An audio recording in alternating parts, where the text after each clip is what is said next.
క్రీస్తునందు ప్రియ దేవుని బిడ్డలందరికీ యేసుక్రీస్తు వారి అతి శ్రేష్టమైన నామంలో శుభాభివందనలు తెలియజేస్తూ ఉన్నాను. మరొకసారి ప్రకటన గ్రంథం 4వ అధ్యాయం మొదటి వచనాన్ని చదువుకుందాం. ఈ సంగతులు జరిగిన తరువాత నేను చూడగా, అదిగో పరలోకమందు ఒక తలుపు తెరవబడి ఉండెను. మరియు నేను మొదట వినిన స్వరము బూరధ్వని నాతో మాటలాడగా వింటిని. నేను మొదట వినిన స్వరం బూరధ్వని వలె నాతో మాటలాడగా వింటిని. నాతో మాటలాడగా, యోహానుతో మాటలాడగా వింటిని. ఆ మాటలాడినవాడు ఇక్కడికి ఎక్కిరమ్ము. యోహాను విన్నాడు, గమనించండి, ఇక్కడికి ఎక్కిరా అని. ఇక మీదట జరగవలసిన వాటిని నీకు కనబరచెదను. ఇక మీదట జరగవలసిన వాటిని నీకు కనబరచెదను. యోహాను విన్నాడు, ఇక్కడికి ఎక్కిరా అని. యోహాను విన్నాడు, ఒక దినాన నీవు నేను వింటాం, ఇక్కడికి ఎక్కిరా. ఇదే సంఘము కొనిపోబడుట. ఈ యొక్క వచనం దగ్గర మనం గత కొన్ని దినాలుగా మనం ఇక్కడే ఆగిపోయాం. ఈ మొదటి వచనం దగ్గర లేఖనాల వెలుగులో మనం ఎన్నో విషయాలు ఈ మొదటి వచనాన్ని మనం ధ్యానం చేస్తూ వచ్చాం.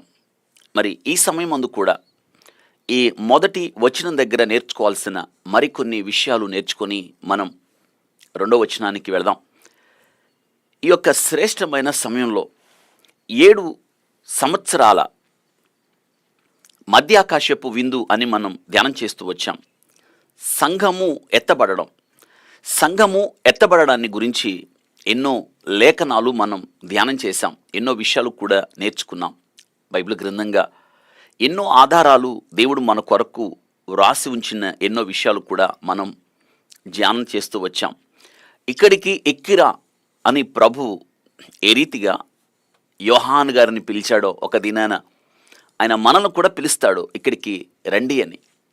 అవును కదా, ఐగుప్తులో యోసేపు బ్రతికి ఉన్నాడు యోసేపు. చూసారా, మీకంటే నన్ను ముందుగా మీరు నన్ను ఇక్కడికి పంపారు కదా. నన్ను అమ్మివేసిన యోసేపు నేనే. మీరు నన్ను అమ్మివేసినందుకు మీరు దిగులు పడద్దు, దేవుడే దీన్ని జరిగించాడని యోసేపు అన్నలకు తాను పరిచయం చేసుకున్నాడు. తన తండ్రిని గురించి విచారించాడు. తన తండ్రి బ్రతికున్నాడని తెలుసుకున్న తర్వాత తన తండ్రికి కబురు చేశాడు. ఆ తండ్రికి ఏంటో తెలుసా? నీవు అక్కడ ఉండవద్దు, నా యొద్దకు వచ్చాయి. నీవు అక్కడ ఉండవద్దు. దేవుడు కూడా మనల్ని అలాగే పిలుస్తాడు, ఇక్కడికి ఎక్కిరమ్ము. చూడండి, ఈ యొక్క శ్రేష్టమైన సమయంలో నిన్నటి దినాన మనం పెండ్లి కుమారుడు వధువుతో వివాహము నిశ్చయమైన తరువాత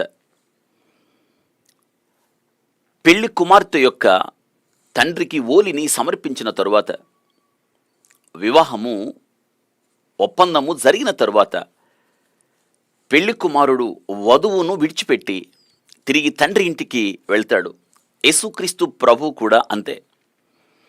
యూదా వివాహ నియమాలు ఎలా ఉంటాయో, నేను క్రీస్తు ప్రభు సంఘముతో పర్యాయమాడడం, సంఘమును ఆయన ప్రదానం చేసుకొనడం అన్న విషయాలు, ఆ రెండింటిని పోల్చి నిన్నటి దినాన మనం ధ్యానం చేశాం. ఆ గొర్రెపిల్ల వివాహ మహోత్సవం, ఈ యొక్క సన్నివేశాలు మనం ఒక్కొక్కటిగా ధ్యానం చేశాం. అదే రీతిగా వరుడు వివాహ నిబంధన తర్వాత, దానికి ముందు వధువును నిత్యము నీవు నాకుండునట్లుగా హోషే గ్రంథంలో రాయబడ్డది, నేను నిన్ను ప్రదానము చేసుకుంటుని అన్నట్లుగా. గమనించండి, ప్రదానము చేసుకొనుటకు యూదా సాంప్రదాయం ప్రకారం వధువు యొక్క తండ్రికి ఓలిని చెల్లించాలి. నేటి కాలం అయితే ఇది పూర్తిగా వ్యతిరేకం. మగవారికి ఆడపిల్లవారి తరపున కట్నం సమర్పిస్తూ ఉన్నారు. కానీ నాటి దినాన అవి కాదు. యూదా సాంప్రదాయం ప్రకారం మగ పెళ్లివారే, అనగా పెళ్లి కుమారుడే పెళ్లి కుమార్తె యొక్క తండ్రికి ఓలిని చెల్లించాలి. ఎప్పుడైతే ఓలిని చెల్లిస్తాడో, నియమించిన ఆ కట్టడ ప్రకారం చెల్లిస్తాడో, అప్పుడు వీరిద్దరికీ వివాహ నిబంధన జరుగుతుంది. వివాహ నిబంధన జరగడం ద్వారా వారిద్దరిని భార్యాభర్తలుగా ప్రకటిస్తారు. అనగా వివాహము జరగడానికి ముందు జరిగే ఈ యొక్క నిశ్చయ కార్యక్రమం యూదుల ప్రకారం, వారి సాంప్రదాయం, వారి పద్ధతులు దాదాపుగా వివాహమైనట్టే ప్రకటిస్తారు. వారి పొలిమేరల్లో ప్రకటిస్తారు, వారి యొక్క ఆ యొక్క పెద్దల సభలో ప్రకటిస్తారు. ఇది రద్దుపరచజాలదు. వారిద్దరిని భార్యాభర్తలుగా ప్రకటిస్తారు. అయితే వివాహము జరిగిన నాటి నుండి వారి లెక్క ప్రకారం 1 సంవత్సర కాలం, నిన్నటి దినాన అవన్నీ ధ్యానం చేసాం మనం. 1 సంవత్సర కాలం ఇది వధువుకి, పెళ్లి కుమార్తెకు ఇది సిద్ధపాటు కాలం. తన పరిశుద్ధత గురించి, అనగా పరిశుద్ధత, తన పవిత్రత, తన కన్యాయత్వం గురించి ఇది పరీక్షా కాలం. ఈ పరీక్షా కాలంలో తనకు తెలియకుండా తన్ని బహుగా పరీక్షిస్తూ ఉంటారన్నమాట. ఇది పరీక్షా కాలం.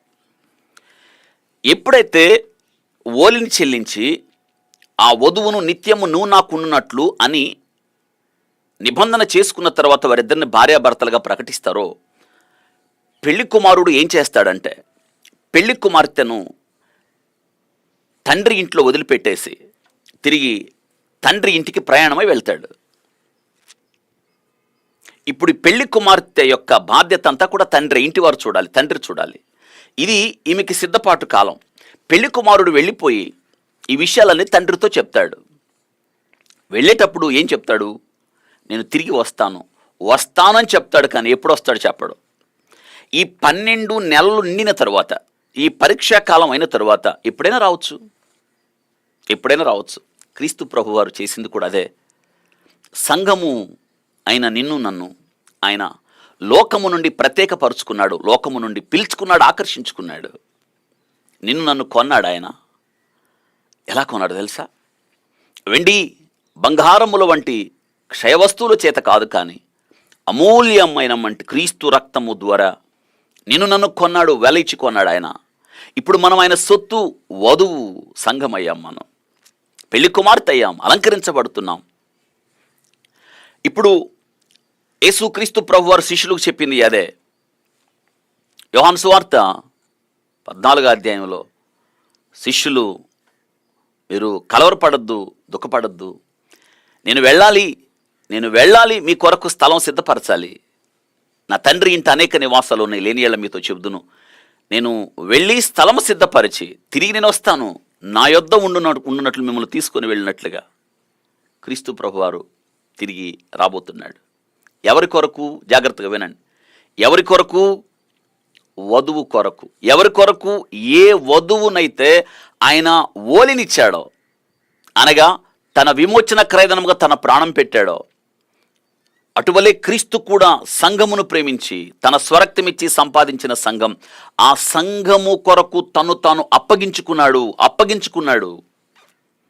తన ప్రాణాన్ని పెట్టాడు. ఆ సంఘము కొరకు ఆయన తిరిగి రాబోతున్నాడు. అయితే తిరిగి ఎప్పుడు వస్తాడు గమనించండి.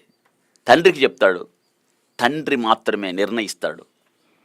ఆ సమయము, ఆ గడియ తండ్రికి మాత్రమే తెలుసు. దేవదూతల్లో ఎవరికి తెలియదు, కుమారునికైనా తెలియదు. తండ్రి నిశ్చయిస్తాడు. తండ్రి నిశ్చయించిన సమయానికి కుమారుడు రావాలి. అయితే ఈ సంవత్సర కాలం, ఈ 12 నెలల కాలం ఈ యొక్క వధువుకి సిద్ధపాటు, తన పరిశుద్ధత గురించి. ఈ 12 నెలల కాలంలో ఈ యొక్క పెళ్లి కుమార్తె తన మనస్సు, తన హృదయం నిండా పెళ్లి కుమారుడు ఆలోచనలతోనే నింపుకోవాలి. తన మనస్సు పూర్తిగా ఆ పెళ్లి కుమారుడి మీద కేంద్రీకరించాలి. వారిద్దరి మధ్య బంధం ఆ రీతిగా కొనసాగుతూ ఉంటుంది. అంతే కదా, పెళ్లి కుమారుడు రాక కొరకు పెళ్లి కుమార్తె ఎదురు చూడాలి. ఎలాగా? సిద్ధపడుతూ, ఎలాగా అలంకరించబడుతూ, ఎలాగా జాగ్రత్తతో, ఎలాగా మెలకువగా. సంఘం చేయాల్సిన పని అది. అందుకే దేవుడు చెప్పాడు, నేను వెళ్తున్నాను, మిమ్మల్ని అనాథలుగా విడవను, వేరొక ఆదరణకర్త ఎల్లప్పుడూ మీతో ఉండునట్లుగా, మీలో మిమ్మల్ని సిద్ధపరుస్తాడు, మిమ్మల్ని జాగ్రత్త పరుస్తాడు, మిమ్మల్ని క్రమపరుస్తాడు. నేను మీకు చెప్పిన విషయాలు జ్ఞాపకం చేస్తాడు. మీరేం భయపడాల్సిన అవసరం లేదు, తోడుగా ఉంటాడు. నిజమే కదా, పరిశుద్ధాత్ముడు పరిశుద్ధాత్ముడు 14వ అధ్యాయంలో ప్రభు చెప్పిన మాట అదే. ఇప్పుడు పరిశుద్ధాత్ముడికి మనం అప్పగించుకున్నాం. పరిశుద్ధాత్ముడు సిద్ధపరుస్తున్నాడు వివాహ దినానికి. ఆ దినాన రిబ్కాను సిద్ధపరిచిన ఎలియాజరు చక్కని చిత్రం సంఘానికి. వాక్యంలో మనం చూస్తాం, ఎస్తేరును సిద్ధపరిచిన హెగే నిర్ణయించిన అలంకారం తప్ప ఎస్తేరు మదేరు కోరలేదు. కాబట్టి ఎందుకు కోరలేదు అంటే, మిగతా వాళ్ళు ఆ యొక్క రాజకుమార్తెల స్వయంవరం కొరకు అహష్వేరోషు యొక్క స్వయంవరం ఆయన కోరుకొనడాన్ని బట్టి రాణిగా ఉండడానికి హెగేకు అప్పగించబడ్డారు వాళ్ళు కూడా. కానీ వారు హెగే అలంకారంతో పాటు వారు సొంత అలంకరణ కోరుకున్నారు. కానీ ఎస్తేరు ఈ నక్షత్రం ఈ యొక్క హదస్స హెగే నిర్ణయించిన అలంకారం తప్ప ఏది కోరలేదు అంటే ఏంటి అర్థం అనగా, ఆ యొక్క అహష్వేరోషు యొక్క హృదయం ఏంటో హెగేకి తెలుసు. అహష్వేరోషుకి ఎలా ఉంటే వధువు ఆయన కళ్ళబడుతుందో, ఆయనకి ఇష్టమవుతుందో ఆ యొక్క సిద్ధపాటు అంతా తెలుసు. కాబట్టి ఎస్తేర్ చూడండి, హెగేకి తెలుసు అహష్వేరోషు హృదయం ఏంటో, ఆయన హృదయానికి తగ్గట్టుగా నన్ను అలంకరిస్తాడు అని అప్పగించుకుంది. ఈరోజు నేను చేయాల్సింది అదే.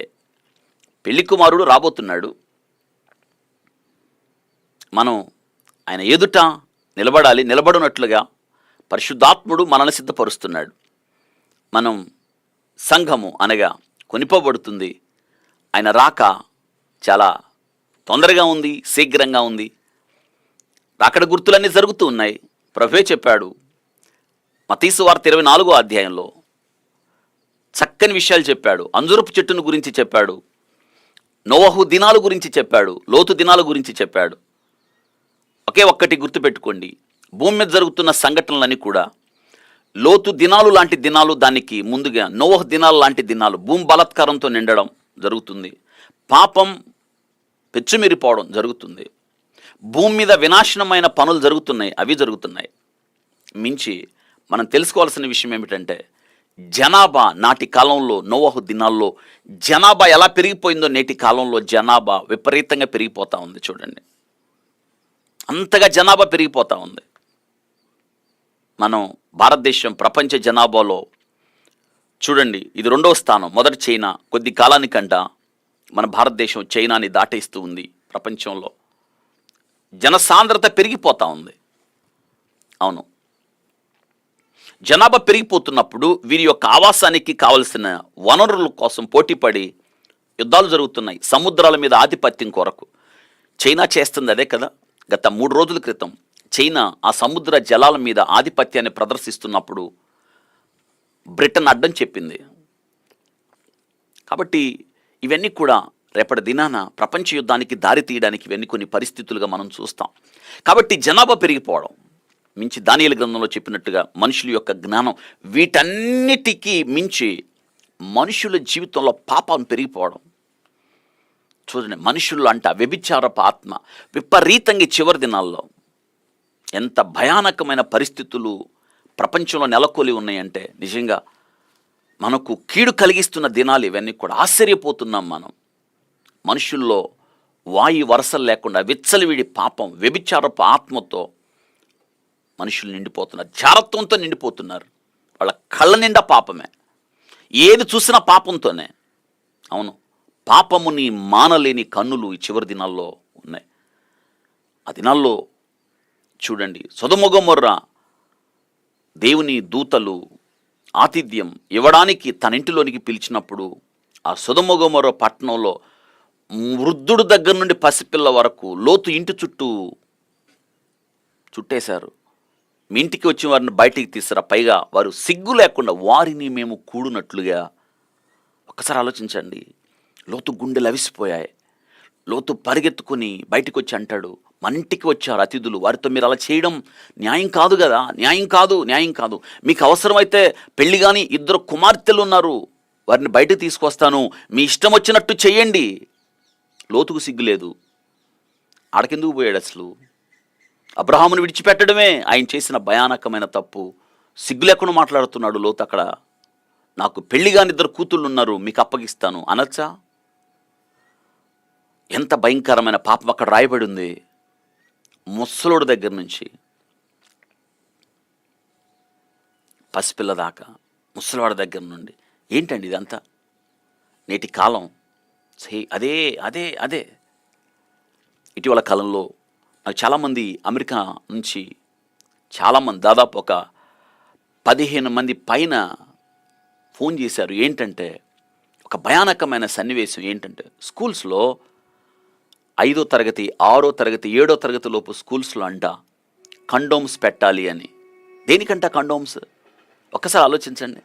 5, 6, 7 సంవత్సరాల పిల్లలంటే ఏం చదువుతున్నాడు చెప్పండి? 5వ తరగతి అంటే 10 ఏళ్ళు, 10, 11, 12, 13 సంవత్సరాల్లో పిల్లలకంట స్కూల్లో కండోమ్స్ అవైలబుల్గా ఉంచండి అని ఒక చట్టం చేసేసుకున్నారు స్కూల్స్లో యాజమాన్యం. ఏంటి అని దీని మూలాలు వాళ్ళు నాకు ఫోన్ చేసిన తర్వాత, నేను ఇంకా నాకు పరిచయిస్తున్నట్టు వాళ్ళందరూ ఫోన్ చేసింది ఏం జరుగుతుందని. నేను తర్వాత స్కూల్ యాజమాన్యం ఎందుకు ఈ నిర్ణయం తీసుకుందని నేను ఆ స్కూల్ వెబ్సైట్ వెతికాను. ఏంటి అంటే వినండి, ఆ స్కూల్ యాజమాన్యం అందరూ వారు పెట్టుకున్న, ఆ స్కూల్ యాజమాన్యాలు పెట్టుకున్నది ఏంటంటే, వారంటే అక్కడ 12, 13 సంవత్సరాల లోపు పిల్లలంట విచ్చలవిడి పనులు చేసి స్కూల్లో వారు గర్భవతులైపోతున్నారంట. ఆ తల్లిదండ్రులు కంప్లైంట్ చేశారంట వీళ్ళకి. అసలు ఈ మాటలు విన్నప్పుడు ఒళ్ళు గగురుపాటు, గుండెలు లవిసిపోతున్నాయి, దుఃఖం వచ్చేస్తూ ఉంది, బాధ కలుగుతుంది. 12, 13 సంవత్సరాల ఆడపిల్లలు ఎంత పవిత్రంగా ఉండాలి? అసలు ఏం తెలుసని పాపం చేస్తూ ఉన్నారు వాళ్ళు. చాలా బాధ కలుగుతూ ఉంది. వాళ్ళతో పాపం చేసే ఈ పిల్లల వయసు ఎంత? వాళ్ళు ఏం చేస్తున్నారు? స్కూల్కి వెళ్ళి స్కూల్ యాజమాన్యం ఏం చేస్తుంది? స్కూల్ యాజమాన్యం వాళ్ళని కట్టడి చేయడం స్కూల్ యాజమాన్యం వల్ల కాలేదు. ఇప్పుడు మేము చేయగలిగింది ఒకటే, ఏంటంటే అక్కడ కండోమ్స్, గర్భ నిరోధక సూత్రం, ఆ కండోమ్స్ అందుబాటులో పెడతాం. అప్పుడు మీ పిల్లలకి ప్రెగ్నెన్సీ రాదు. ఇదండి చెప్పేది. ఎక్కడి నుంచి వచ్చింది పిల్లల్లో ఈ దుష్టత్వం, ఈ పాడు బుద్ధి? చదువుకోవాల్సిన వయసులో ఎక్కడి నుంచి? అరే, పసిపిల్లలు కూడా పాపం చేయడానికి అలవాటు పడిపోయారు. దాని మీద పెద్ద దుమారం లెగింది. చాలామంది తల్లిదండ్రులు తిరిగి వివాదానికి అభ్యంతరం చెప్పారు. మా పిల్లల్ని పాడు చేయొద్దు, ఇలా పెట్టద్దని. పిల్లలకు పాపం నేర్పించినట్టు కాదా? ఒక్కసారి ఆలోచించండి. గత నెల క్రితం నుంచి జరుగుతున్న గొడవ మీకు కూడా తెలిసే ఉండాలి. ఒక్కసారి ఆలోచించండి. ఎటు పోతుంది ఈ ప్రపంచం? ఎటు వెళ్తున్నట్టు? ఇవే లోతు దినాలు. పసిపిల్లల దగ్గర నుండి నాకు ఆశ్చర్యం అయింది అప్పుడు చదివినప్పుడు. అరే, పసిపిల్లలు ఎలా వచ్చారు పసిపిల్లలు కూడా పాపం చేయడానికి. ఇదిగో నేటి దినాల్లో అమెరికాలో ఆ స్కూల్లో కండోమ్స్ పెట్టాలనుకోవటం లేదా? ఇది పాపం కదా? పసిపిల్లల దగ్గర నుండి ముసలోళ్ళ దాకా. ముసలివాళ్ళేం తక్కువ కాదు, కానే కాదు. కొన్ని మంది ఫోన్ చేస్తూ ఉంటారు. నాకు ఒక సిస్టర్ ఫోన్ చేశారు. భయానకమైన సన్నివేశం తెలుసా? ఆ సిస్టర్కి భర్త చనిపోయాడు, 2 పిల్లలు, వాళ్ళ మామయ్య రిటైర్డ్ అయిపోయాడు. వాడికి 78 ఏళ్ళంట, కానీ వాడు తిన్నగలేడు. రోజు హింస పెడుతున్నాడు కోడల్ని. ఆమె కన్నీరు మున్నీరు అయిపోయి చచ్చిపోదాం అనుకుందంట ఆమె. అంటే ఆ ముసలోడు ఆమెను ఎంతగా వేధించాడు చూడండి. నాకు ఫోన్ చేశాము, కన్నీరు మున్నీరు అవుతుంది. ముసలోడే వాడు, పాపము మానలేని కన్నులు. వాడే కాదు, ఎంతమంది ముసలోళ్ళండి. వాళ్ళకి దెయ్యాలు పట్టింది, దురాత్మ వాళ్ళలో ప్రవేశించింది, దుష్టత్వం వారికి పాపము చేయటం వాడుకైంది. కూతురు ఏమవుద్ది వాడికి కోళ్ళు ఏమవుద్ది? కూతురు కదా. భర్త చనిపోయి బిడ్డలు పెట్టుకున్న ఆ తల్లికి ఎట్టుండాలి? తండ్రిగా ఉండద్దా? సంరక్షణగా ఉండద్దా? పాపం మానలేని కన్నులు. ఇప్పుడు మీకు అర్థమవుతుందా? ఈ 2 సన్నివేశాలు నేను మీకు చెప్పాను. దీన్ని బట్టి ఆలోచించండి. ఈరోజు వాక్యం వింటున్న మనం, ఇవి రాకడ దినాలు. ప్రభు చెప్పిన ఇంకొకటి ఏమిటంటే, అంజూరపు కొమ్మ లేతదై చిగుర్చినప్పుడు ఆయన సమీపంగా ఉన్నాడని తెలుసుకోండి, ఆయన వాకిట్ ఉన్నాడని తెలుసుకోండి. అంజూరపు కొమ్మ లేతదై ఇజ్రాయెల్ దేశం ఏర్పడింది. అంజూరపు చెట్టు కొమ్మ లేతదై అంటే అది ఇటీవల కాలంలో ఏర్పడింది. 1948వ సంవత్సరంలో మే 14వ తారీఖున ఏర్పడింది. అది ఏర్పడి 73 సంవత్సరాలు. మిగతా దేశాలతో పోల్చుకుంటే అది లేతదయ్యే. ఇజ్రాయెల్ దేశం ఏర్పడిపోయింది అనగా ప్రభు రాకడ సమీపంగా ఉంది. గత 1800 సంవత్సరాలుగా ఇజ్రాయేలీలు నిజంగా ఆలోచించండి, వారు ఎక్కడెక్కడో ప్రపంచంలో వారు సొంత దేశం లేక వారు తిరుగులాడుతూ ప్రపంచ ప్రజలు వారిని హింస పెడుతున్నప్పుడు, వారిని అణిచివేస్తున్నప్పుడు వారు పొందిన హింసలు అన్నీ ఇన్ని కాదు. అయితే దేవుడు వారిని సమకూర్చాడు. గోవా ఎగసి వచ్చినట్లుగా ఇది ప్రవచనం. వారు స్వదేశానికి తిరిగి వచ్చారు. 1948 సంవత్సరంలో అంజూరపు కొమ్మ లేతదిగా చిగురించింది, ఇజ్రాయెల్ దేశం ఏర్పడింది. ప్రభు 24వ అధ్యాయం మత్తయి సువార్తలో చెప్పినప్పుడు ఈ 3 సన్నివేశాలు ప్రభు వాడాడు. ఎందుకంటే ఆయన రాకడ. మళ్ళీ ఈ యొక్క మాటలు చెప్పి నేను ఆ 2వ వచనంలోకి మనం వెళ్ళాలి. ప్రభు ఆ సింహాసనాన్ని గురించి మనం ధ్యానం చేయాలి. దానికి ముందుగా చివరిగా ఈ వర్తమానాన్ని చెప్పి 2వ వచనానికి నేను వెళ్తాను. జాగ్రత్తగా ఈ మాటలు మీరు తెలుసుకోవాలి. కాబట్టి ఆయన రాకడ సమీపంగా ఉంది. ఈ రాకడ గురించి మనం ఎన్నో విషయాలు నేర్చుకున్నాం. రెండవ రాకడ అంటాం. అయితే ఈ 2వ రాకడలో 2 భాగాలు ఉన్నాయని మళ్ళీ నేను మీకు జ్ఞాపకం చేస్తున్నాను. ఈ విషయాలు మర్చిపోకండి. 2 భాగాలు ఉన్నాయి. మొట్టమొదటిదాన్ని రహస్య రాకడ అన్నాము, 2వ దాన్ని బహిరంగ రాకడ అన్నాము. గుర్తుపెట్టుకోండి.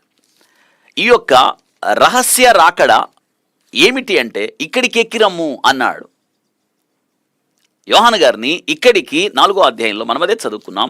ఇక్కడికి ఎక్కిరమ్ము అని చెప్తూ ఉన్నాడు. ఇక్కడికి ఎక్కిరమ్ము, ఇదిగో పరలోకమందు ఒక తలుపు తెరవబడి ఉండెను, భూర ధ్వని వంటి స్వరం విన్నాడు, మాట్లాడగా విన్నాను, ఇక్కడికి ఎక్కిరమ్ము అన్నాడు. ఇక మీదట జరగవలసిన వాటిని కనబరిచేదను అని చెప్పాడు. కాబట్టి దీనిని ఏమన్నాం మనం? రహస్య రాకడ అన్నాం. ఈ యొక్క రహస్య రాకడ గురించి మీకు 2 లేఖన భాగాలు నేను తీసుకొచ్చాను మీ దృష్టికి. మొదటి తెస్సలోనిక పత్రిక 4వ అధ్యాయం 13 నుండి 18 వచనాలు, మొదటి కొరింథీ పత్రిక 15వ అధ్యాయం 51 నుండి 55 వచనాలు చదివినప్పుడు, ఈ రెండింటిని మీరు చదివినప్పుడు ఈ 2 కూడా రహస్య రాకడ గురించి లేఖన భాగాలుగా వీటిని ఆధారం చేసుకొని మరి ఎంతగానో మనం దేవుని యొక్క ఆ రాకడ సంబంధమైన విషయాలు, రహస్య రాకడ గురించి తెలుసుకున్నాం. అనగా 7 ఏళ్ల శ్రమలకు ముందే సంఘము ఎత్తబడుతుంది అని తెలుసుకున్నాం. జాగ్రత్తగా మీకు ఆ విషయాలు నేను చెప్పాను. అవన్నీ గుర్తున్నాయని అయితే అనుకుంటున్నాను. ఎప్పుడు మర్చిపోకండి. అయితే ఒక విషయం మీరు శ్రద్ధ కలిగి యెహోవా గ్రంథాన్ని పరిశీలించి చదువుకోవాలి. ఎలా అంటే, మీ అంతటా మీరు వాక్యాన్ని పరిశోధించడం నేర్చుకోండి. పరిశుద్ధాత్ముడు ప్రభువే చెప్పాడు, వేరొక ఆదరణకర్తను మీ వద్దకు నేను పంపుతున్నాను, ఆయన మీకు నేను ఏవైతే బోధించానో అవన్నీ మీకు జ్ఞప్తికి తీసుకొస్తాడు, ఆయన మీకు బోధిస్తాడు అని చెప్పాడు. కాబట్టి పరిశుద్ధాత్ముడు మన మంచి బోధకుడు, ఆయన మీకు బోధిస్తాడు. మనం ఎప్పుడు కూడా బెరయా సంఘస్థులతో పోటీ పడతా ఉండాలి. ఎందుకంటే పౌలు గారు చెప్పిన వాక్యం అలా ఉందా లేదా అని పౌలు గారు చెప్పిన వాక్యాన్ని వారు పరిశోధించారు. ఈరోజు ఆ పరిశోధన నీకు కావాలి. యెహోవా గ్రంథాన్ని పరిశోధించటం. అవును, నువ్వు అందరు చెప్పింది విను, అయితే నీ అంతట నీవు ఏదైతే విన్నావో అదే కదా, నువ్వేమి వినుటున్నావో జాగ్రత్తగా చూసుకో. చాలామంది వివాదాలు పెట్టుకోవడానికి ప్రయత్నం చేస్తారు. చాలామంది పగడ్బందీగా వెనక ముందు ఆలోచించకుండా మీది తప్పుడు బోధ అంటారు. వాటి గురించి మనం బాధపడాల్సిన అవసరం లేదు. ప్రభు వచ్చే వరకు సంఘం ఎత్తబడిన తర్వాత కూడా వాళ్ళు తప్పుడు బోధ అంటూ ఉంటారు. వాళ్ళ గురించి అధైర్యపడాల్సిన అవసరం లేదు. మీరు ఏమాత్రం దుఃఖపడాల్సిన అవసరం లేదు. మీ అంతట మీరు ఇక నుండి ఇప్పటి నుంచి అయినా కానీ ఈ ప్రకటన గ్రంథం చదువుతుండగా మనం దేవుని వాక్యాన్ని మరింతగా దీక్షగా, పట్టుదలగా, వివరణాత్మకంగా పరిశుద్ధాత్మ యొక్క సహాయంతో యెహోవా గ్రంథాన్ని పరిశీలించి చదువుకోవడం అన్నది మీరు అభ్యాసం చేసుకోండి. వీటి అందే సాధకం చేసుకో. పౌలు గారు తిమోతికి రాస్తూ నేనొచ్చు వరకు చదువుటయందు అని చెప్తున్నాడు. చదవడం. కాబట్టి జ్ఞాపకం చేసుకోవాలని, ఈ విషయాన్ని మీరు మర్చిపోవద్దని ప్రత్యేకంగా నేను మరొకసారి మీకు తెలియజేస్తూ ఉన్నాను. కాబట్టి ఈ 2 లేఖన భాగాలు సంఘము ఎత్తబడడానికి సూచనగా ఉన్న ఈ 2 లేఖన భాగాలని మనం జ్ఞాపకం చేసుకోవాలి. చూడండి, ఇక్కడ మరొక ప్రాముఖ్యమైన విషయాన్ని నేను జ్ఞాపకం చేయడానికి ఇష్టపడుతున్నాను. సంఘం ఎత్తబడ్డం. సంఘము ఎత్తబడ్డాన్ని గురించి చాలామందిలో చాలా అభిప్రాయాలు, చాలామందిలో నేను మీకు చెప్పాను. సంఘము శ్రమల కాలం మధ్యలో కొనిపోబడుతుందని. అది ఎందుకు అలాగ వారు ఆలోచించారో ఆ వివరాలు కూడా నేను మీకు చెప్పాను. అవి ప్రకటన గ్రంథం ఒకసారి కాదు, విన్న వాక్యం 4-5 సార్లు, 10 సార్లు, 20 సార్లు వింటూనే ఉండండి. వింటుండగా ఆ వాక్యము చెవిగలవాడు వినుగాక మీ చెవుల్లో అనే ప్రవేశం ద్వారా హృదయంలో వాక్యం భద్రం చేసుకోండి. క్రీస్తు యొక్క వాక్యం మీ హృదయాలలో సమృద్ధిగా నివసింపనీయుడి అనే శ్రేష్టమైన విషయాన్ని మనం తలపోసుకుంటూ ఉండాలి. కాబట్టి 7 సంవత్సరాల శ్రమల కాలంలో సంఘము ఎత్తబడుతుంది, ఇది గుర్తుపెట్టుకోండి. కానీ చాలామంది దాన్ని mid tribulation rapture or theory అనగా సంఘము 7 సంవత్సరాల శ్రమల కాలం మధ్యలో ఎత్తబడుతుంది అని వాళ్ళు ఎందుకు విశ్వసించారో దానికి మనం వాక్య భాగాలు తెలుసుకున్నాం. కాబట్టి సంఘము 7 సంవత్సరాల శ్రమల కాలంలో మధ్యలో ఎత్తబడదు. అందుకే మీకు 7 బైబిల్ గ్రంథంలో 7 రకాల కొనిపోబడ్డం, 7 సందర్భాలలో 7 ర్యాప్చర్స్ గురించి చెప్పాను. కొంతమంది 7 సంవత్సరాల శ్రమలు అయిపోయిన తర్వాత సంఘం కొనిపోబడుతుంది. 7 సంవత్సరాల శ్రమల కాలంలో సంఘం ఉండదు. ఎందుకు ఉండదో కొన్ని వందల వాక్య భాగాలు మీకు వివరించి చెప్పాను. ఇది మీరు భయపడాల్సిన అవసరం లేదు. మనం శ్రమల కాలంలో ఉండం, అందుకు కాదు, తన స్వరక్తమిచ్చి సంపాదించాడు. చాలామంది ఏమంటారంటే ఆ శ్రమలు అయిపోయిన తర్వాత, ఆ శ్రమలు మహాశ్రమ అయిపోయిన తర్వాత సంఘం వెళ్తుంది అని. చాలామంది ఏమంటారు, ఆ శ్రమలలో సంఘము పరీక్షించబడి శుద్ధ సువర్ణం వల్లే మారాలి అని. వాస్తవంగా ప్రభు చెప్పింది సంఘం శ్రమల్లో గుండా వెళ్తుందని కాదు. ఆ వివరాలు కూడా నేను మీకు ఇచ్చాను. వాటి గురించి మీరు మరింతగా చదవండి. కాబట్టి ఆ మహాశ్రమలు, ఆ 7 సంవత్సరాల శ్రమల కాలం ఎవరికి ఎప్పుడు అనేది మనం నేర్చుకోవాలి. కాబట్టి ఇంకొద్ది మంది నమ్ముతున్నారు ఆ రీతిగా. చూడండి, చాలామంది రకరకాలుగా ఫోన్లు చేసి ఏదేదో మాట్లాడుతూ ఉంటారు. ఏదేదో వాళ్ళ ఇష్టం వచ్చినట్టు వాళ్ళ సంబంధించిన వాళ్ళ అయ్యగారులు వ్రాసిన పుస్తకాలే నాకు ఇప్పటికీ ఎన్నో సలహాలు. ఆ పుస్తకాలు చదవండి. నాకైతే ఒక ఆయన మీకు ఉచితంగా మా అయ్యగారు రాసిన పుస్తకం మీకు పోస్ట్ చేస్తాను, దాన్ని చదివి మీరు దాని ప్రకారం చెప్పండి అని నాకు సలహా ఇస్తూ ఉన్నాడు. నేను అన్నాను, పుస్తకం పంపు మంచిది, నీ ప్రేమకు వందనాలు. అయితే నువ్వు పంపిన పుస్తకం ప్రకారం నేను చెప్పను. వాక్యం ఏదైతే ఉందో, దేవుడు ఏదైతే వాక్యంలో రాయించాడో, పరిశుద్ధాత్ముని ఆధీనంలో మనం ఉన్నప్పుడు ఆయన ఏదైతే బోధించమని మనకు నేర్పిస్తున్నాడు అదే చెప్తాం. కాబట్టి పరిశుద్ధ గ్రంథం ప్రభు ఆయన యొక్క ఆధీనంలో, పరిశుద్ధాత్మ ఆధీనంలో మనం చదివినప్పుడు వాక్యాన్ని ఉన్నదున్నట్టుగా మనం నేర్చుకోవాలి. కాబట్టి 7 ఏళ్ల శ్రమల కాలంలో సంఘము భూమి మీద ఉండదు. 7 ఏళ్ల శ్రమల గుండా సంఘం వెళ్ళదు. ఎందుకంటే 7 ఏళ్ల శ్రమల గుండా సంఘం వెళితే సంఘమును గురించిన ప్రభు ఇచ్చిన వాగ్దానంలో ఆయన అబద్ధికుడు అవుతాడు.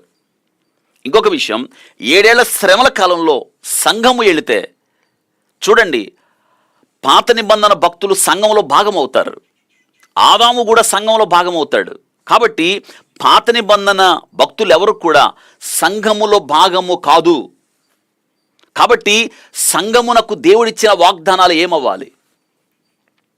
7 ఏళ్ల శ్రమల కాలంలో సంఘము వెళ్తే పౌలు గారు మర్మము అని చెప్పాడు. చాలామంది మత్తయి సువార్త 24వ అధ్యాయాన్ని ఆధారం చేసుకొని సంఘము శ్రమల గుండా వెళ్తుందని ఆ వివరాలు కూడా నేను ఇచ్చాను. సంఘము శ్రమల గుండా వెళితే దానియేలు గ్రంథం 70 వారాల ప్రవచనం అర్థమే ఉండదు. 7 ఏళ్ల శ్రమల కాలంలో సంఘము వెళితే, జాగ్రత్త వినండి, సంఘం వెళితే మత్తయి సువార్త 24వ అధ్యాయంలో గమనించండి, ప్రభు ఆ జరిగే శ్రమల కాలంలో 7 ఏళ్ల శ్రమల కాలాన్ని ప్రభు చెప్పాడు. మొదటి 3.5 సంవత్సరాల వేదనల ప్రారంభమని, తర్వాత 3.5 సంవత్సరాల మహాశ్రమల కాలమని ప్రభు చెప్పాడు.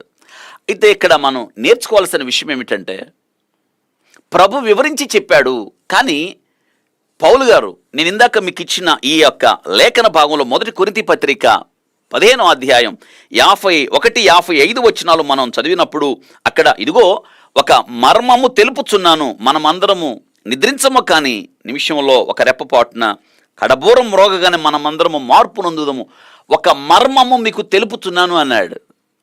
ఇప్పుడు క్రీస్తు ప్రభువారు 7 సంవత్సరాల శ్రమల కాలంలో సంఘము, జాగ్రత్త వినండి, క్రీస్తు ప్రభువారు 7 సంవత్సరాల శ్రమల కాలంలో సంఘం భూమి మీదే శ్రమల గుండా వెళుతుంది అని ప్రభు స్పష్టంగా చెప్పినప్పుడు పౌలు గారు ఈ యొక్క వాక్య భాగంలో ఇక మర్మము అని పలకడానికి కారణం ఏంటి? ఇది మర్మం అంటే దైవ రహస్యం. ఈ దైవ రహస్యాన్ని సంఘాన్ని గురించి పౌలు గారికే తెలియజేశాడు ప్రభువారు. ఎవరికి తెలియదు, పేతురుకు కూడా తెలియదు, శిష్యులు ఎవరికి తెలియదు. దేవుడు తన యొక్క ప్రత్యక్షతలను ఒక్కొక్క కాలంలో ఒక్కొక్కరికి అనుగ్రహిస్తూ వచ్చాడు. దేవుడు అబ్రహాముకి ఇచ్చిన ప్రత్యక్షత మోషేకి తెలియకపోవచ్చు, మోషేకి ఇచ్చిన ప్రత్యక్షత యెహోషువకు తెలియకపోవచ్చు, దావీదుకి ఇచ్చిన ప్రత్యక్షత ఆ తర్వాత మరొక రాజుకు తెలియకపోవచ్చు. ఇదే రీతిగా పౌలు గారికి దేవుడు ఒక ప్రత్యక్షత అనుగ్రహించాడు. ఏమిటంటే సంఘమును గురించి ఆయన ఇచ్చిన ప్రత్యక్షత ఎంత గొప్పదంటే ఎఫెసీ పత్రిక చదివినప్పుడు ఆ సంఘమును గురించిన ప్రత్యక్షత దేవుడు యొక్క పౌలు గారికి అనుగ్రహించాడు. ఆ సంఘము గురించి ఆ ఇచ్చిన ప్రత్యక్షత ఎంత గొప్పది అంటే ఎఫెసీ పత్రిక 3వ అధ్యాయం 3వ వచనంలో ఎట్లనగా క్రీస్తు మర్మము అన్నాడు. గమనించండి, క్రీస్తు మర్మము దేవదర్శనం వలన నాకు తెలియజేయబడిందన్న సంగతి గూర్చి మునుపు సంక్షేపముగా నేను రాసి తిని అన్నాడు. సంఘమును గురించి దేవదర్శనం వలన తెలియపరచబడింది అన్నాడు. కాబట్టి ఇది పౌలు గారికే ఇచ్చాడు. ఈ యొక్క ప్రత్యక్షత దేవుడు మర్మాన్ని గురించి పౌలు గారికే తెలియజేశాడు. క్రీస్తు మర్మము దేవదర్శనం వలన నాకు తెలియపరచబడిందన్న సంగతి నేను మునుపు మీ గురించి చెప్పాను అంటున్నాడు ఎఫెసీ సంఘం. ఇంతకీ ఏమిటి ఆ మర్మం? సంఘాన్ని గురించిన మర్మం. ఈ మర్మాలు పౌలు గారికే తెలుసు. జాగ్రత్తగా మీరు అర్థం చేసుకోండి, పౌలు గారికే తెలుసు. గలతీ పత్రిక 3వ అధ్యాయం 28వ వచనంలో చూడండి, సంఘంలో ఎవరెవరు చేర్చబడ్డారు. సంఘం అంటే నేను కొన్ని వివరాలు మీకు ఇస్తాను. ఇప్పటికి కూడా చాలామందికి ఇజ్రాయేలు యూదులు అన్యులు సంఘం అంటే ఏంటో తెలియదు. నేను ఆ వివరాలు మీకు ఇచ్చిన మీదట మీరు మరింత ఎక్కువగా ఈ 7 ఏళ్ల శ్రమల కాలం ఎవరికి ఎప్పుడు అన్న విషయం మరింత లోతుగా మీరు అర్థం చేసుకోవడానికి ప్రభు సహాయం చేస్తాడు. కాబట్టి ఇక్కడ సంఘమును గురించిన మర్మాన్ని ఇక్కడ వ్రాస్తూ ఉన్నాడు. గమనించారా? గలతీ పత్రిక 3వ అధ్యాయం 28వ వచనం. ఇందులో అనగా సంఘము, జాగ్రత్తగా వినండి, సంఘం అంటే ఏంటి? యేసుక్రీస్తు రక్తము ద్వారా విమోచించబడిన వారు, యేసుక్రీస్తు నోటితో ఒప్పుకుని హృదయమందు విశ్వసించిన వారు, కేవలం విశ్వాసము ద్వారానే, క్రియల మూలంగా కలిగినది కాదు అని గుర్తుపెట్టుకోవాలి. ఇది సంఘం. కాబట్టి ఈ సంఘం గలతీ పత్రిక 3వ అధ్యాయం 28వ వచనం ప్రకారం ఇందులో యూదుడని గ్రీసు దేశస్థుడని లేదు. గమనించారా? యూదుడు లేదు, గ్రీసు దేశస్థుడు లేదు, దాసుడని స్వతంత్రుడని లేదు, పురుషుడని స్త్రీ అని లేదు. యేసుక్రీస్తునందు మీరందరూ ఏకముగా ఉన్నారు. ఇది సంఘం. ఇందులో గమనించండి, ఇప్పుడు ఒకవేళ యూదులు యేసుక్రీస్తునందు విశ్వాసం ఉంచారు అనుకుందాం, వారు కూడా సంఘంలో భాగమే. గ్రీసు దేశస్థుడు యేసునందు విశ్వాసం ఉంచాడు అనుకోండి, వారు కూడా సంఘంలో భాగమే. ఇప్పుడు మీకు ఒక అనుమానం రావచ్చు. ఇప్పుడు 70 సంవత్సరాల దానియేలు గారికి దేవుడిచ్చిన దర్శనంలో మరొకసారి నేను చదువుతాను. ఇప్పుడు 70 సంవత్సరాల ఆ యొక్క వాక్య భాగాన్ని మనం చూద్దాం. ఒక్కసారి రండి వెళ్దాం అక్కడికి. దానియేలుకి దేవుడిచ్చిన ఈ 70 వారాల ప్రవచనం, 70 వారాల ప్రవచనం గమనించండి. 70 సంవత్సరాల చెర అయిపోయిన తర్వాత దానియేలు గారు ఇర్మియా గ్రంథము ద్వారా దేవుడిచ్చిన ప్రవచనం 70 సంవత్సరాల తర్వాత తిరిగి స్వదేశానికి తీసుకుని వెళ్ళి దేవుడు వారిని తిరిగి నాటుతాను అని ఆ యొక్క ప్రవచనాన్ని గుర్తు చేసుకొని దానియేలు వారు ఆ క్యాలెండర్ చూసుకొని ఆ క్యాలెండర్ ప్రకారం తిరిగి తన ప్రజలు స్వదేశానికి వెళ్ళినట్లుగా దానియేలు ఆ వాగ్దానం నెరవేరునట్లుగా దానియేలు ప్రార్థన చేసినట్లుగా తద్వారా దేవుడు ఆ ప్రార్థనకు జవాబుగా 70 వారాల ప్రవచనాన్ని దేవుడు తన దూతను పంపి దానియేలుకు తెలియజేశాడు. ఈ విషయాలు నేను 2 భాగాలుగా మీకు వివరించాను. అవి మళ్ళీ ధ్యానం చేయండి, ఎందుకంటే ఇది చాలా కీలకమైన వాక్యం. ఈ మొదటి వచనాన్ని ముగిస్తున్నాం మనం. ఈ మొదటి వచనం కీలకమైనది ఏమిటంటే 7 సంవత్సరాల శ్రమలు ఎప్పుడు ఎవరికి అని గుర్తుపెట్టుకోవాలి మనం. అదే వివరిస్తూ ఉన్నాను నేను. గమనించండి, ఇప్పుడు దానియేలుకి దేవుడిచ్చిన ఆ 70 వారాల ప్రవచనం 23 నుంచి, దానియేలు గ్రంథం 9వ అధ్యాయం 23 నుంచి, నీవు బహుప్రియుడు గనుక నీవు విజ్ఞాపన చేయని ఆరంభించినప్పుడు ఈ సంగతిని నీకు చెప్పుటకు వెళ్ళవలని ఆజ్ఞ బయలుదేరిను కావున ఈ సంగతి తెలుసుకొని నీకు కలిగిన దర్శన భావమును గ్రహించుము అని ఈ 70 వారాల ప్రవచనం తిరుగుబాటును మాన్పుటకును, పాపమును నివారణ చేయుటకును, దోషము నిమిత్తం ప్రాయచిత్తము చేయుటకును, యుగాంతము వరకుండునట్టి నీతిని బయలుపరచుటకును, దర్శనమును ప్రవచనమును ముద్రించుటకును, అతి పరిశుద్ధ స్థలమును అభిషేకించుటకును, నీ జనమునకు పరిశుద్ధ పట్టణమునకు 70 వారములు విధించబడెను. 70 వారాలు విధించబడ్డాయి. యెరూషలేమును మరలా కట్టించవన్న ఆజ్ఞ బయలుదేరిన సమయం మొదలుకొని అభిషిక్తుడు అధిపతి వచ్చు వరకు 7 వారములు పట్టునని స్పష్టంగా గ్రహించుము. 62 వారములు తొందరగల సమయములందు పట్టణపు రాచివీతులను కందకములను మరలా కట్టబడును. ఈ 62 వారములు జరిగిన పిమ్మట ఏమీ లేకుండా అభిషిక్తుడు నిర్మూలము చేయబడును. ఈ 70 వారాల ప్రవచనం గమనించండి. ఈ 70 వారాల ప్రవచనము ఎవరికి అంటే, మళ్ళీ నేను జ్ఞాపకం చేస్తున్నాను, ఎవరికి అంటే చక్కగా వ్రాయబడింది, నీ జనమునకు పరిశుద్ధ పట్టణమునకు. 24 వచ్చిన చివరి మాటలు, నీ జనమునకు. నీ జనం అంటే ఎవరు? వీళ్ళు యూదులు, ఇజ్రాయేలీలు. నీ జనమునకు పరిశుద్ధ పట్టణమునకు, వీరే కదా యూదులు. ఇప్పుడు ఆ యూదుల కొరకు 70 వారాల ప్రవచనం ఇవ్వబడింది. దీనిలో సంఘానికి ఏ విధమైన స్థానం లేదు, సంఘము గురించి ఒక్క మాట లేదు. కానీ గమనించండి, 69 వారాల తర్వాత ఏమీ లేకుండా అభిషిక్తుడు నిర్మూలన చేయబడ్డాడు, అనగా క్రీస్తు ప్రభువారు సిలువ వేయబడ్డాడు. దానితో 69 వారాలు అయిపోయాయి. వెంటనే 70వ వారం జరగాలి, కానీ జరగలేదు. 70వ వారం ఇంకా జరగాల్సి ఉంది. అవి 7 సంవత్సరాలు.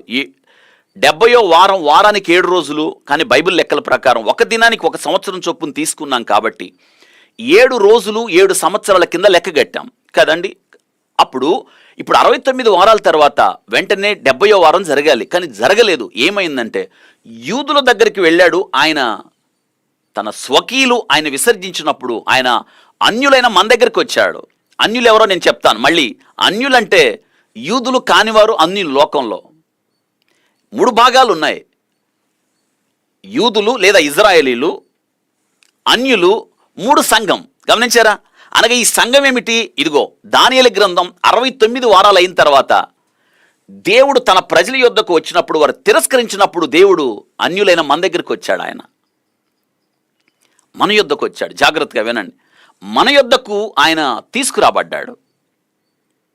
నా మాటలు మీకు అర్థమవుతున్నాయి కదా.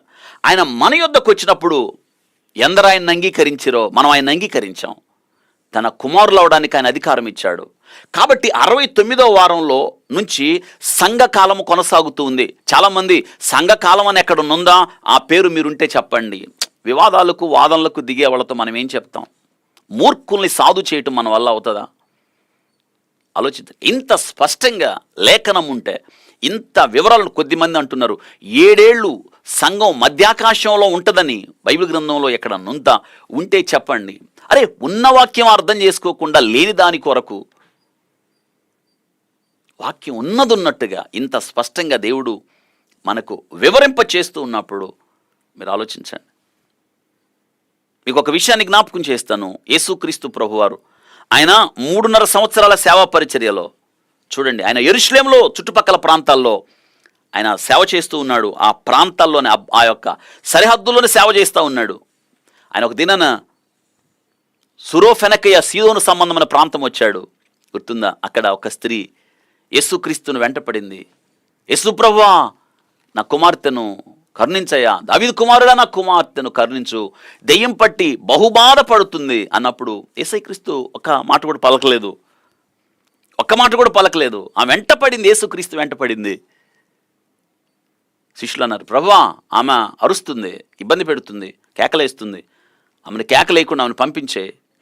అప్పుడు యేసుక్రీస్తు ప్రభు ఆమెతో మాట్లాడాడు, అమ్మా, నేను నశించిన గొర్రెల ఇజ్రాయేల్ యొద్దకే పంపబడ్డాను, కానీ మరెవరి దగ్గరికి పంపబడలేదు, అయినా మొదలలేదు. గమనించండి, యేసుక్రీస్తు వారి వాస్తవ పరిచర్య అది, 70 వారాల పరిచర్య అది.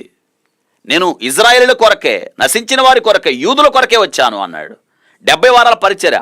ఆ యొక్క అద్భుతం, ఆ యొక్క సన్నివేశం ఈ 70 వారాలకి మనం అనుబంధంగా చదువుకున్నప్పుడు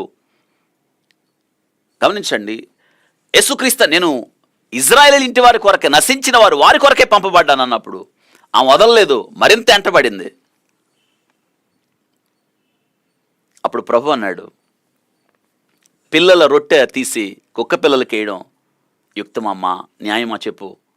పిల్లల రొట్టె కదా, అది పిల్లలకి వేయడం న్యాయం కాదు కదా అన్నప్పుడు ఆమంటది, అయ్యా కుక్క పిల్లలు కూడా యజమానుని బల్ల కింద ఉన్న రొట్టె మొక్కలు తినచ్చు కదా, కింద బల్ల కింద పడిన రొట్టె మొక్కలే కదా అంది.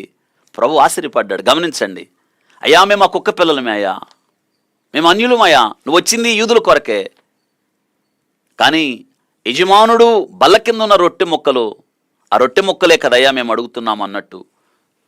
గమనించండి, ఆ రొట్టె మొక్కలే అన్యుల కొరకు నీవు నేను. నా మాటలు మీకు అర్థమవుతున్నాయా? యేసుక్రీస్తు ప్రభువారు ఏ రీతిగా ఆయన యెరూషలేమును దాటి సీదోను సంబంధమైన ప్రాంతానికి వచ్చాడో, ఆయన ఇజ్రాయేలును దాటి 69 వారాల తర్వాత ఇజ్రాయేలును దాటి ఆయన సరిహద్దులు దాటి ఆయన అన్య దేశాలకు వెళ్ళినట్టుగా నీ కొరకు నా కొరకు వచ్చాడు. ఆయన వాస్తవంగా ఆయన ఇజ్రాయేళ్ల కొరకు వచ్చాడు. అయితే తన స్వజనులు, తన వారు ఆయన అంగీకరించలేదు, సిలువకు అప్పగించారు. బల్ల మీద నుండి పడు రొట్టె మొక్కలు మేము తినచ్చు కదా, ఆ బల్ల మీద నుండి పడు రొట్టె ముక్కలే నీ కొరకు నా కొరకు ఆయన వచ్చాడు. నా మాటలు మీకు అర్థమవుతున్నాయా?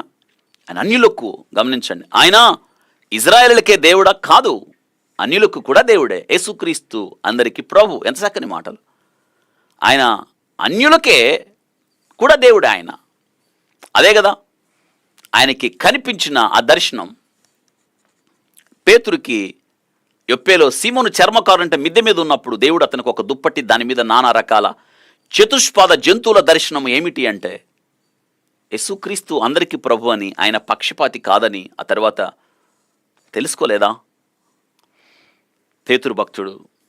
కాబట్టి మనం తెలుసుకోవాల్సిన విషయం ఏమిటంటే ఈ 70 వారాల ప్రవచనం వాస్తవంగా ఎవరికి? ఇది ఇజ్రాయేలీకి. కానీ ఆయన సీదోను సంబంధమైన పట్టణం వచ్చినట్లుగా అక్కడ ఒక స్త్రీని కరుణించినట్టుగా ఆమె అన్యులకు సాదృశ్యంగా ఉంది.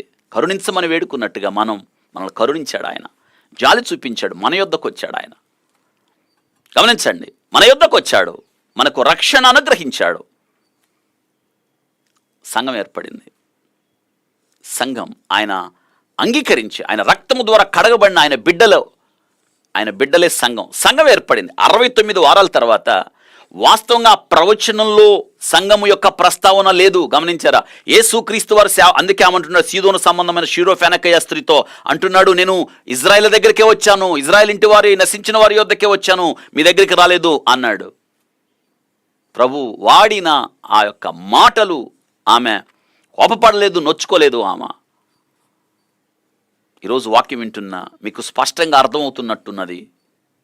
సంఘం ఈరోజు మనం అన్యులం, మన యొద్దకు వచ్చాడు. ఆయన మనకు రక్షణ అనుగ్రహించాడు. ఇప్పుడు సంఘంలో చేర్చబడ్డాం, సంఘముల అవయవాలయ్యాం, పరిశుద్ధాత్మకు అప్పగించాడు మనల్ని. ఇప్పుడు వాస్తవంగా 70 వారాల ప్రవచనం మనకే అనుకున్నాం కదా, సంఘకాలం కొనసాగుతుంది. ఇదే కృపాకాలం. గమనించండి, ఇప్పుడు ఈ కాలంలో మరి యూదులు చాలామంది యేసుక్రీస్తు నమ్ముకున్న వాళ్ళు లేరా? ఉన్నారు.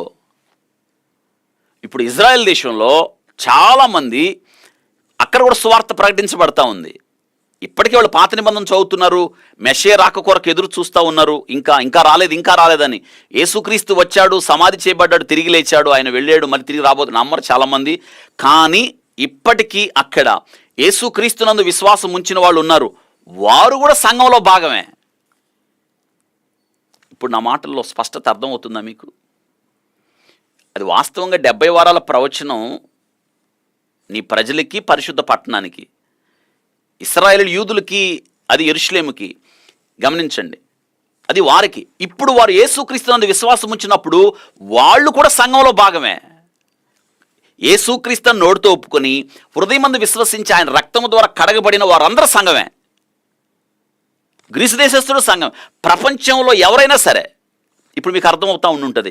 కాబట్టి అందుకే ఇక్కడ పౌలు గారు ఏమంటున్నాడంటే, గలతీ పత్రిక 3:28 ఆ మర్మాన్ని గురించి చెప్తున్నాడు. ఇందులో యూదుడని గ్రీసు దేశస్థుడని లేదు, దాసుడని స్వతంత్రుడని లేదు, పురుషుడని స్త్రీ అని లేదు, యేసుక్రీస్తునందు మీరందరూ ఏకముగా ఉన్నారు అంటున్నాడు. అనగా ఇప్పుడు మనం అన్యులమయ్యాము, గ్రీసు దేశస్థులు, యూదులు, మనమందరం యేసుక్రీస్తు అన్న శరీరంలో అవయవం. ఇదే అంటున్నాడు 1 కొరింథీ పత్రిక 12:12 చదవండి. ఎలాగూ శరీరం ఏకమయ్యున్నను అనేక అవయవములు కలిగి ఉన్నాయో అలాగే శరీరము యొక్క అవయవములన్నీ అనేక అవయవములై ఉన్నను ఒక్క శరీరమై ఉన్నదో అలాగే క్రీస్తు ఉన్నాడు. ఎంత మంచి మాటలు! అలాగే క్రీస్తు ఉన్నాడు. ఇప్పుడు క్రీస్తు శరీరంలో, ఆయన శరీరంలో అన్యులం, యూదులు, గ్రీసు దేశస్థులు, ఇంకా ఆయన ఒక్క శరీరంలో అవయవమై ఉన్నాము. ఇదే సంఘమర్మము తెలియపరచబడి ఉంది. రేపు ప్రభు మధ్యాకాశానికి వచ్చినప్పుడు ఈ శరీరం ఎత్తబడుతుంది. ఎత్తబడిన ఈ శరీరం ఎత్తబడినప్పుడు అవయవాలు కూడా ఎత్తబడతాయి కదా, సంఘం ఎత్తబడుతుంది.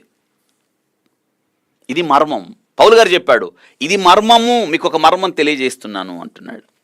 మీకు ఒక మర్మము తెలియజేస్తున్నాను. ఏమిటి అంటే ఆ మర్మం ఎంత చక్కని మాట. ఇదిగో మీకు ఒక మర్మం తెలియపరుస్తున్నాను, మనమందరము నిద్రించము కానీ నిమిషములో ఒక్క రెప్పపాటున కడబూరం రోగగానే మార్పు నొందుదుము. కాబట్టి సంఘము 7 సంవత్సరాల శ్రమలకు ముందే సంఘము ఎత్తబడుతుంది అని మనం గుర్తుపెట్టుకోవాలి. సంఘము ఎత్తబడుతుంది. కాబట్టి ఆలోచించండి, సంఘము ఎత్తబడాలి. కాబట్టి ఎందుకంటే దానియేలు గ్రంథం 70 వారాల ప్రవచనంలో 69 వారాల తర్వాత సంఘకాలము కొనసాగుతుంది అని తెలుసుకున్నాం. సంఘం ఎత్తబడితే కదా ఆ 70వ వారం మొదలవ్వాలి. మరి దేవుడు తన జనులతో, పరిశుద్ధ పట్టణంతో ఆయన పని చేయాలి, ఇజ్రాయేలుని పునరుద్ధరించాలి. మరి ఇజ్రాయేల్ను పునరుద్ధరించాలంటే 70 వారాలు జరగాలి కదా. మరి 70వ వారం జరగాలంటే సంఘము ఇక్కడ ఉండడానికి వీల్లేదు. సంఘం ఇక్కడ ఉంటే పాత నిబంధన అనగా ఇజ్రాయేలీలు కూడా సంఘంలో భాగం అవుతారు. సంఘం ఒకేసారి ఎత్తబడితే అది వాక్య విరుద్ధం కదా. సంఘము, గమనించండి, సంఘములో పాత నిబంధన భక్తులు భాగం కాదు. ఆదాము సంఘములో భాగం కాదు. సంఘము ఎప్పుడు ఏర్పడింది వాక్యంలో మనం చూస్తాం. సంఘకాలం ఎప్పుడో తెలుసుకోవాలి మనం. ఆ విషయాలు మనం తెలుసుకున్నప్పుడు ఎంతో సంతోషం కలుగుతుంది. కాబట్టి ఇప్పుడు మనం నేర్చుకోవాల్సిన ప్రాముఖ్యమైన విషయం ఏమిటంటే సంఘము కాలము ఏమిటి, ఇప్పుడు సంఘం అంటే ఏంటో తెలుసుకోవాలి మనం. సంఘం ఏమిటి బైబిల్ గ్రంథం మనం ఆది కాండం నుంచి నేను క్లుప్తంగా తీసుకొచ్చి సంఘ కాలాన్ని, సంఘం ఎలా ఏర్పడిందో తెలుసుకుంటే సంఘము 7 సంవత్సరాల శ్రమలకు ముందే సంఘం ఎందుకు ఎత్తబడిందో తెలుస్తుంది. మీకు చాలా ఆశ్చర్యం గొలిపే విషయాలు కొన్ని నేను మీకు తెలియజేస్తాను. వాటిని మీరు రాసుకోండి. 2 తిమోతి పత్రిక 3వ అధ్యాయం 17వ వచనంలో దైవావేశం వల్ల కలిగిన లేఖనము అనగా ఈ యొక్క వాక్య భాగాలు పరిశుద్ధాత్మ ప్రేరణతో రాయబడ్డాయి. కాబట్టి మనం ఈ యొక్క కాలాలు లెక్క పెట్టుకొని మనం ఎక్కడి దాకా వద్దామంటే సంఘం ఏర్పడ్డాం. ఎన్ని కాలాలు దాటిన తర్వాత సంఘం ఏర్పడింది, ఆ సంఘము, ఆ కృపాకాలం ఎప్పుడు దాకా కొనసాగుతుంది అనే విషయాలు మీకు అర్థం అవ్వాలి. ఆ విషయాలు అర్థం అవ్వాలంటే వీటిని మీరు రాసుకోవడం ద్వారా దేని తర్వాత ఏది జరిగిందో మీకు తెలుస్తుంది. లేకపోతే ఈ 7 ఏళ్ల శ్రమల కాలంలో సంఘము భూమి మీదే ఉంటుంది, సంఘము శ్రమల గుండా వెళ్తుంది అన్న విషయంలో మీరు తొందరపాటుకు గురవుతారు. వీళ్ళే చెప్పే మాటలు మీరు మోసపోకండి, అస్సలు మోసపోకండి. 7 ఏళ్ల శ్రమల కాలంలో సంఘం ఉండదు, ఉండడానికి ఆస్కారమే లేదు. తన త్వరక్తమిచ్చి సంపాదించిన సంఘాన్ని దేవుడు వాళ్ళు అంటున్నట్లుగా శ్రమల్లో పరీక్షించబడాలి. ఇప్పుడు భూమి మీద మీకు శ్రమ కలుగును, ఆయనను ధైర్యం తెచ్చుకొనుడి. తండ్రి తన ప్రేమించిన బిడ్డల్ని శిక్షిస్తాడు. ఇప్పుడు మనం క్రమపరచబడుతున్నాం. ఇక్కడ ఆ శ్రమల గురించి కాదు చెప్పింది, శుద్ధ సువర్ణంలాగే మనం భూమి మీద ఆయన కొరకు నీతిమంతునికి కలుగు ఆపదలు ఎన్నో, వాటన్నిటి నుండి యెహోవా తప్పిస్తాడు. ఇక్కడ క్రమపరుస్తున్నాడు. కానీ తన వధువు సంఘం, తన స్వరక్తం ఇచ్చి సంపాదించిన సంఘాన్ని అంత్యక్రీస్తుకు పరీక్షకైనా అప్పగించడానికి గుర్తుపెట్టుకోవాలి. అవి వివరాలన్నీ మీకు తెలియజేశాను. కాబట్టి మనం మొట్టమొదట చూడండి, యేసుక్రీస్తు ప్రభు మనం లేఖనాలన్నీ కూడా మనకి ఆయన ఈ చివరి దినాల్లో ఎంతో వివరంగా తెలియజేస్తా ఉన్నాడు. పరిశుద్ధాత్మ మనకి మంచి బోధకుడు. మొట్టమొదట దేవుడు ఆదామును సృష్టించాడు. ఆజ్ఞ అతిక్రమం పాపం, పాపం వలన వచ్చు జీతం మరణం. కాబట్టి సమస్త మానవాళి ఆత్మీయ శరీర మరణమునకు కారణమైంది ఆదాము యొక్క ఆజ్ఞ అతిక్రమం. ఒక్క మనుషుని ద్వారా పాపం, ఆ పాపము ద్వారా సమస్త మానవాళికి. కాబట్టి ఆదికాండం 2వ అధ్యాయం 17వ వచనం, ఆదికాండం 3వ అధ్యాయం మొదటి 23 వచనాలు చదివినప్పుడు ప్రప్రథమంగా మానవాళి లోనైన ఆ మరణం గురించి తెలియజేస్తుంది. అయితే రెండో విషయంలో లెమెకు కుమారుడైన నోవహు కాలంలో ప్రజలు, అదే కదా క్రీస్తు ప్రభు చెప్పాడు, భూమి మీద బలత్కారం, మనుషుల యొక్క ఊహ తలంపు కేవలం చెడ్డదని ఎరిగి మనుషులను చేసినందుకు ఆయన సంతాపపడ్డాడు. కాబట్టి మనుషులతో సహస్త మానవులతో పాటు జీవరాశులన్నింటినీ దేవుడు జలప్రళయంలో ముంచివేశాడు. మనం ఆదికాండం 6వ అధ్యాయం 11 నుండి 12 వచనాల వరకు చూస్తాం.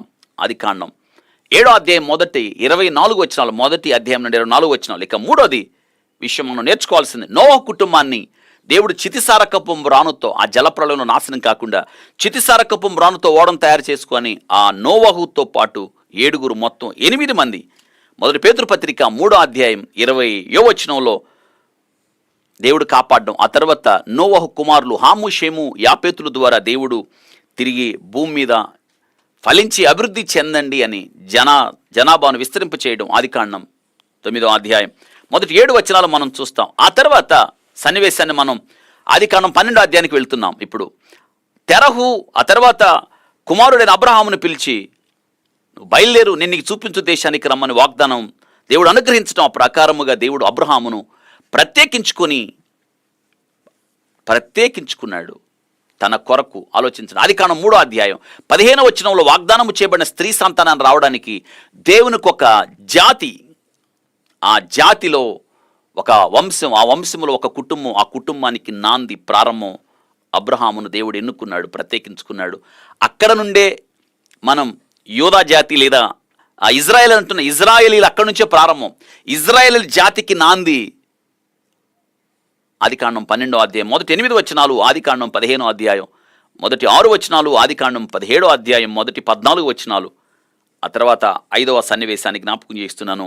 ఇజ్రాయేలీలు, నేను షార్ట్ కట్ చెప్తున్నాను, ఇజ్రాయేలీలు 400 సంవత్సరాలు వారు బానిసత్వంలోకి వెళ్ళడం, 430 సంవత్సరాలు బానిసత్వంలోకి వెళ్ళడం, వారు అనుభవించిన శ్రమలు, తర్వాత వారు దేవునికి మొరపెట్టడం, దేవుడు వారిని వెలుపలికి తీసుకురావడం మనందరికీ తెలుసు.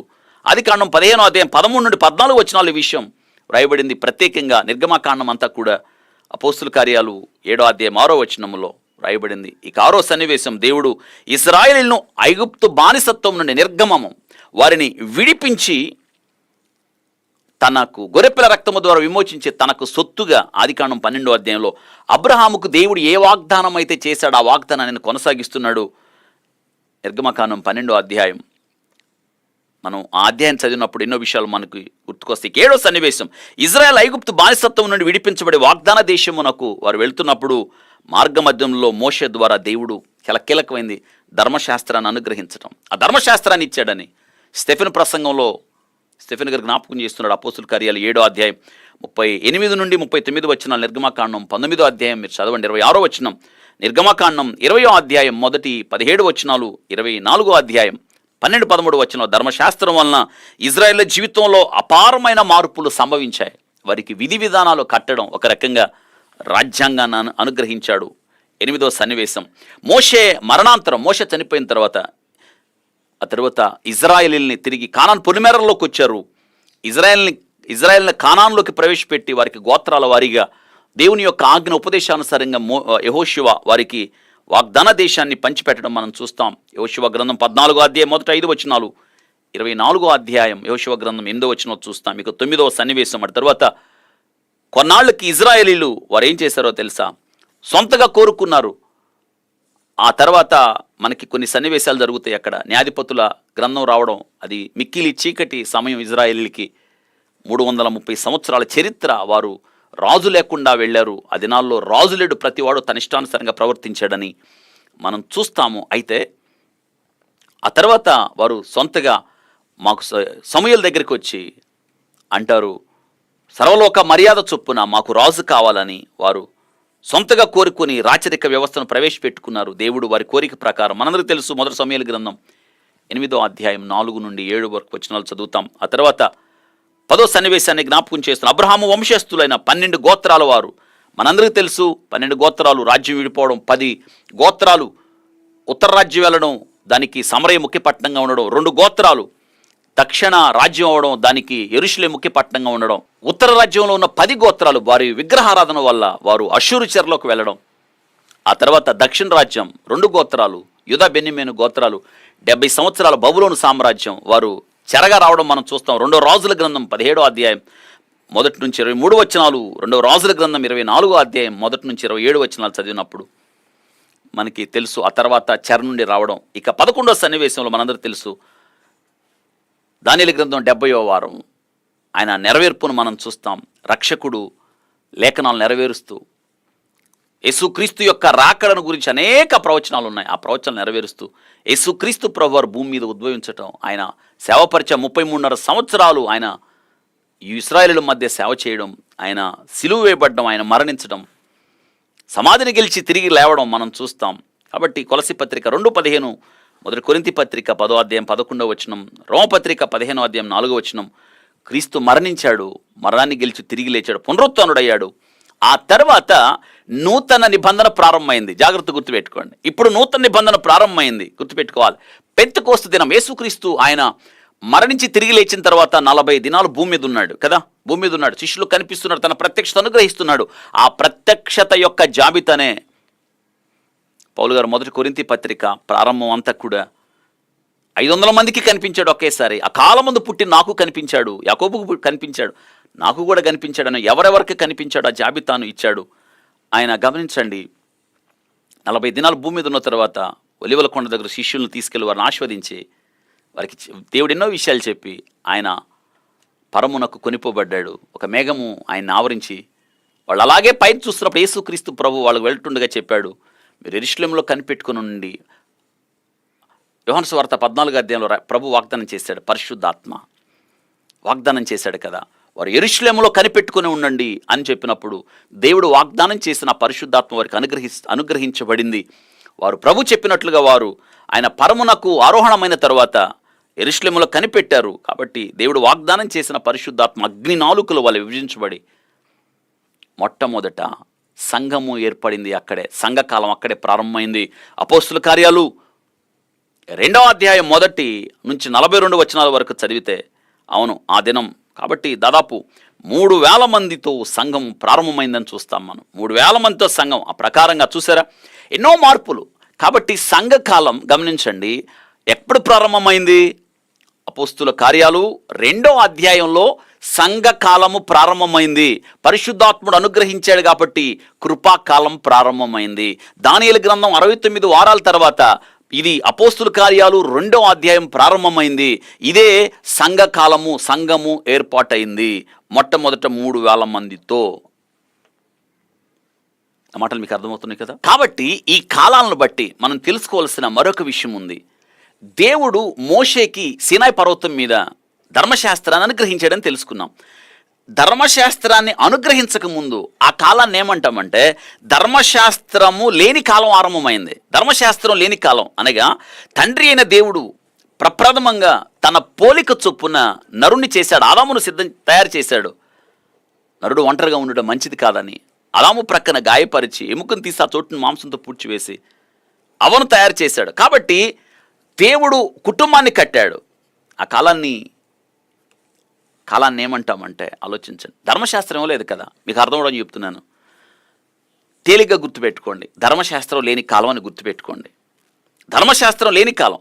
అయితే ధర్మశాస్త్రము లేని కాలం ప్రారంభమైంది ఆదాము నుండి మొదలుకొని అబ్రహాము సంతానమైన ఇజ్రాయేలులు ఐగుప్తు బానిసత్వం నుండి విడిపించబడి వాగ్దాన దేశములోనికి వారు ప్రయాణమవుతున్నప్పుడు మార్గ మధ్యంలో వారికి సీనాయి పర్వతం మీద దేవుడు వారికి ధర్మశాస్త్రాన్ని ఇచ్చాడు. నిర్గమకాండం 19వ అధ్యాయం మొదటి 2 వచనాలు చూస్తాం. ద్వితీయోపదేశకాండం 5వ అధ్యాయం మొదటి 3 వచనాలు, అపోస్తుల కార్యాలు 7వ అధ్యాయంలో, స్టెఫెన్ ప్రసంగంలో 38వ వచనంలో దేవుడు ఆ ప్రకారముగా ఇజ్రాయేలీలు సీనాయి కొండ దగ్గరకు చేరి అచ్చట ధర్మశాస్త్రము దేవుడు వారికి అనుగ్రహించాడు. కాబట్టి ధర్మశాస్త్రము లేని కాలం అక్కడ దాకా వచ్చింది. ఇప్పుడు ధర్మశాస్త్రాన్ని ఇచ్చాడు కాబట్టి ఇజ్రాయేల్ అందరూ ధర్మశాస్త్రము ఆచరించబద్దులు. కాబట్టి దాన్ని ఏమంటారంటే ఇక ధర్మశాస్త్రం ఇవ్వబడింది కాబట్టి ధర్మశాస్త్ర కాలము అంటారు. ధర్మశాస్త్రము లేని కాలము సీనాయి కొండ దాకా వాళ్ళ ధర్మశాస్త్రం ఇవ్వలేదు. సీనాయి కొండ దగ్గరకు ధర్మశాస్త్రం ఇవ్వబడింది కాబట్టి ధర్మశాస్త్ర కాలము అంటారు. దేవుడు ఆజ్ఞలు ఇచ్చాడు కాబట్టి ఆజ్ఞల ప్రకారం వారు నడవలసి ఉన్నది గుర్తుపెట్టుకోవాలి. యోహాను సువార్త 7వ అధ్యాయం 19, 23 ఆ వాక్య భాగాలు 2వ దినవృత్తాంతాల గ్రంథం 34వ అధ్యాయం 14వ వచనంలో. కాబట్టి ఆ ధర్మశాస్త్రములో ఆజ్ఞలు విధులు వారికి ఇవ్వబడ్డాయి. కాబట్టి బైబిల్ గ్రంథం అందలి ఆ ధర్మశాస్త్రం మనం చూస్తున్నాం కదా. వారికి మనం ధర్మశాస్త్రం అనేమంటాం, 5 కాండాలను అంటాం.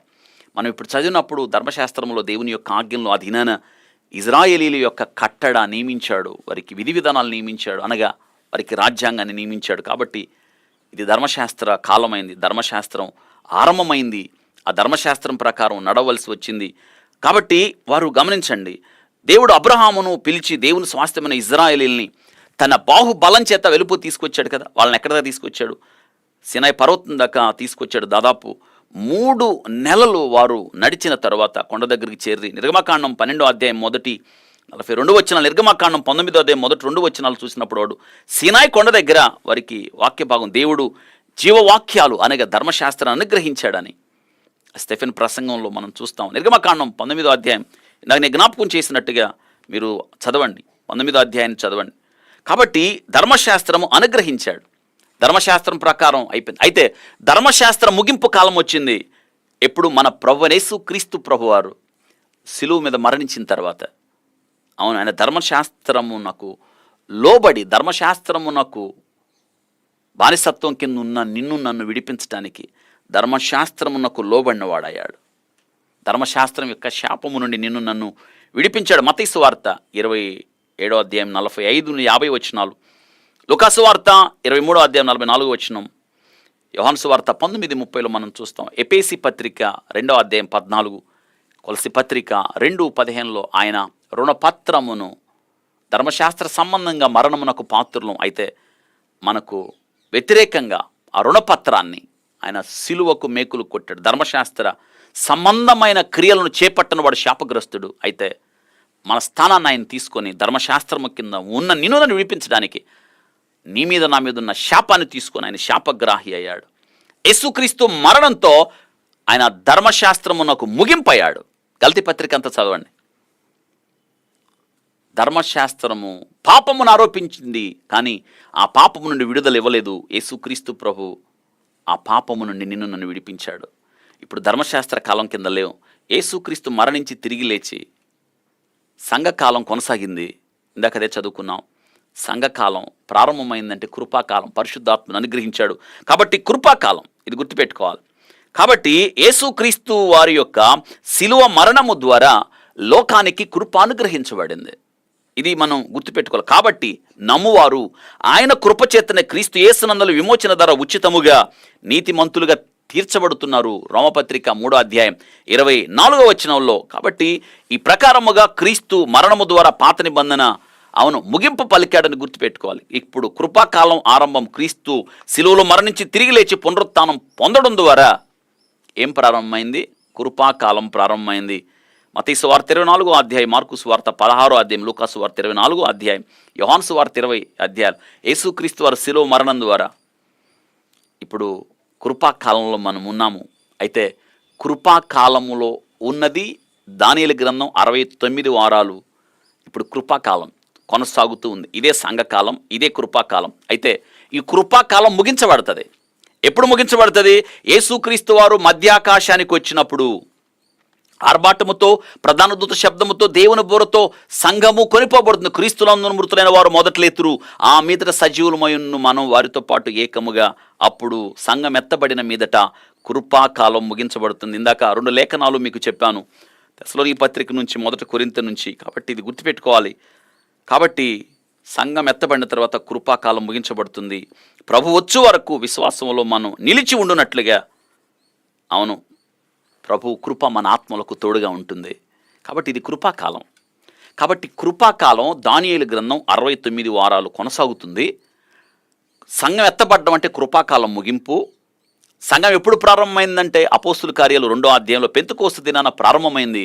సంఘకాలం ఎప్పటిదాకా అంటే క్రీస్తు ప్రభు మధ్యాకాశం వచ్చే వరకు సంఘం ఎత్తబడుతుంది. కాబట్టి వీటన్నిటి ద్వారా మనం తెలుసుకోవాల్సిన విషయం ఏమిటంటే, సంఘం ఎత్తబడితేనే దానియేలు గ్రంథం 70వ వారం ప్రారంభమవుతుంది.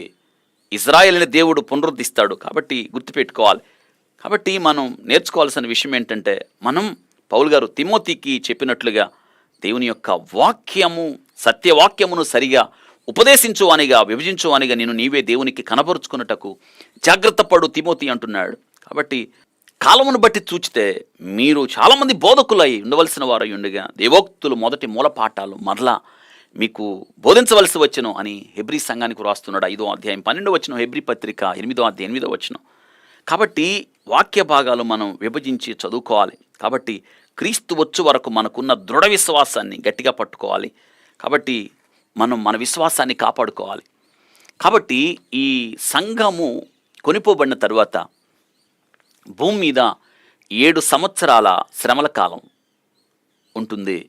7 సంవత్సరాల శ్రమల కాలంలో సంఘము ఉండదు. సంఘం మధ్యాకాశంలో ఉంటుంది. ఆ వివరాలన్నీ నేను మీకు ఇచ్చాను.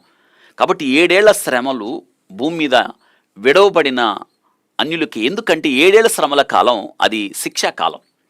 చాలామంది అన్నట్టుగా 7 ఏళ్ల శ్రమల కాలంలో సంఘం ఉంటే చూడండి, క్రీస్తు ప్రభు సంఘమును గురించిన మర్మము, సంఘమును గురించి ఇచ్చిన వాగ్దానాలు నిరర్ధకమైనట్ట. ఆయన వాగ్దానాలు ఏవి కూడా తప్పిపోవడానికి వీల్లేదు కదా. ఆయన అబద్ధం ఆడడానికి నరమాతురుడు కాదు. కీర్తనాకారుడు అన్నట్టు ఆకాశమందు ఆయన వాక్యం స్థిరంగా ఉంది. ఇది గుర్తుపెట్టుకోవాలి. క్రీస్తు ప్రభు మొదటి రాకడ గురించి ఎన్ని వాగ్దానాలు ఉన్నాయో, ఆయన 2వ రాకడ గురించి రెట్టింపు వాగ్దానాలు ఉన్నాయి. కాబట్టి సంఘము తన స్వరక్తమిచ్చి సంపాదించాడు. కాబట్టి సంఘము ప్రారంభం ఎప్పుడైంది? అపోస్తుల కార్యాలు 2వ అధ్యాయంలో సంఘం ప్రారంభమైంది పరిశుద్ధాత్మ కుమ్మరింపుతో. ఇది కొనసాగుతూ ఉంది. పాత నిబంధన భక్తులు ఎవరు కూడా సంఘంలో భాగం కాదు. మీకు అర్థమవడానికి చెప్పాను. అబ్రహాము సంఘంలో భాగం కాడు, హనోకు సంఘంలో భాగం కాడు, నోవహు సంఘంలో భాగం కాడు, అబ్రహాము సంఘంలో భాగం కాడు. సంఘము విమోచన క్రయధనముగా తన స్వరక్తమిచ్చి సంపాదించిన సంఘం ఇప్పుడు కృపాకాలం. కాబట్టి ఇవి వేరు వేరు. సంఘము వేరు. పాత నిబంధన సంఘం కొనసాగితే, పాత నిబంధన అందరూ ఒకేసారి లేవనెత్తబడితే ఇంకా సంఘము గురించిన మర్మము, సంఘమును గురించిన వాగ్దానాలకి ఇంకా తావెక్కడ?